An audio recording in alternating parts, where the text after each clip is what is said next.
A Delhi-Guangzhou flight by Indigo touched down at Baiyun Airport early this morning, marking the second direct flight route between China and India after a 5-year suspension.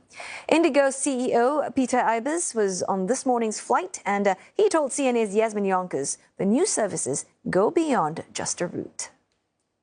I think it speaks for the agility of Indigo and the sort of preparedness for it. So whenever the two governments basically announced the restart or the reopening, I would say, of the airspace and the corridor between the two countries, we worked relentlessly, and I'm very proud on the Indigo team who did all the preparations to get this up and running. And prior to COVID, Indigo was operating out of Kolkata into Guangzhou, but this is really new, and it's more than just a route. It's part of the internationalization strategy, and looking at the fact that 1/3 of the world population is living in these two countries. The fact that we start now these flights is an incredible important moment for us. So therefore, the drums and the dance at the airport was, I would say, very appropriate. Okay. Well, are you expecting this brand new Delhi-Guangzhou route to be driven primarily by business travelers, students, or leisure traffic? And then how do you approach pricing in that case, and also capacity to balance these segments profitably? Well, I would almost say all of the above. Indigo typically is targeting all the different market segments, and clearly with tourism between India and China still at a very nascent stage. There's a lot of business and trade and I would say commercial relationships between the two.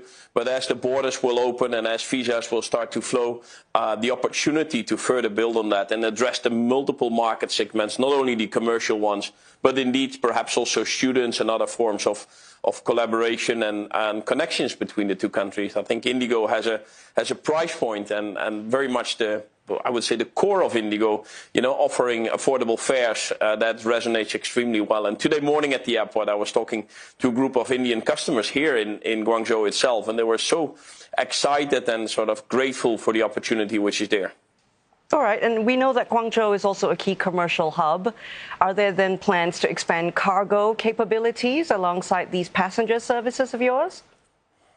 Yeah, we already have a cargo flight operating that started actually some while back already. But now clearly with not only full cargo flights, but also having some cargo space in the bellies, I think we start to establish that link as well. And as I said, this is the start of a longer journey. So the opportunities both on the passenger and the cargo side are really there. Okay, that's good to know. And looking ahead then, how do you see India-China air connectivity evolving?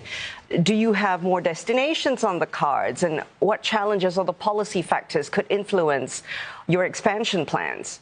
Yeah, well, clearly we have the ambition to grow. And I mean, there's numerous cities, both in India and China, with 5 million plus population. So direct connectivities between these two cities is really, I would say, a great opportunity. Indigo will start to get the XLR by the end of this year and more in the years ahead. The Airbus 321 XLR is typically an aircraft which you could use for these, I would say, thinner routes between these cities. So the opportunity to start building on that clearly is there. Today we started Guangzhou, and obviously we're looking to other Chinese cities as well. Well, there's lots of pent-up demand, like you say, but how do you make, the seats full as time goes by? How do you make this a sustainable thing? I think there's a couple of factors. First of all, both countries are having a growing economic ties in terms of trade and relationships. That was being suspended a lot around the COVID area, and as things are moving forward, I think the two governments have taken steps to enhance that commercial relationship between the two countries.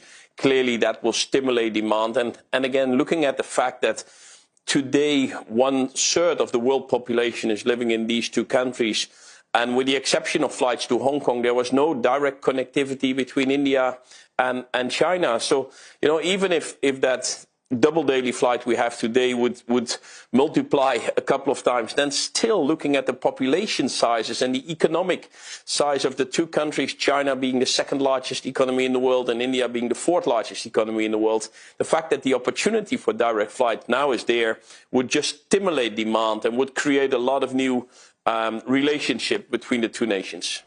And we know that China's got these slot constraints and also deferring aviation regulations. So is Indigo then exploring partnerships or inter-airline arrangements with particularly Chinese carriers or travel partners there to deepen your market access?